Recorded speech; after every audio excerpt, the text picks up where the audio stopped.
Ready to move in premium triplex villas at Bachapalli APR projects. నమస్తే welcome to Suman TV. సోమవారం నుండి జిల్లా వ్యాప్తంగా 10వ తరగతి ప్రారంభమయ్యాయి. అన్నమయ్య జిల్లా వ్యాప్తంగా సుమారు 129 పరీక్షా కేంద్రాల్లో 25,500 మంది విద్యార్థులు 10వ తరగతి పరీక్షలు రాయనున్నారు.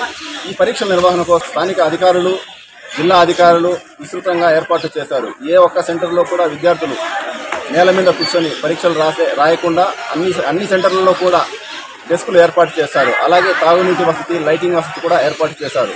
ఆర్టీసీ అధికారులు సైతం 10వ తరగతి విద్యార్థులకు ప్రయాణానికి ఉచితంగా హాల్ టికెట్లు చూపించి ప్రయాణించవచ్చనే సౌకర్యాన్ని కూడా కల్పించారు. అలాగే పరీక్షల కేంద్రాల తనిఖీ కోసం సుమారు 6 ఫ్లయింగ్ స్క్వాడ్లు ఏర్పాటు చేసినట్టు డీఈఓ గారు తెలిపారు. పరీక్షల సందర్భంగా పరీక్షా సెంటర్ల వద్ద 144 సెక్షన్తో పాటు ఎటువంటి మొబైల్ ఫోన్లు కూడా అనుమతించడం లేదు. ఇన్విజిలేటర్లు, విద్యార్థుల తల్లిదండ్రులు, పోలీసులు కూడా మొబైల్ ఫోన్లు అనుమతించకుండా పకడ్బందీగా ఏర్పాట్లు చేశారు. సుమన్ టీవీలో మీ పర్సనల్ అండ్ బిజినెస్ ప్రమోషన్స్ కోసం కింది నెంబర్కి కాంటాక్ట్ చేయండి.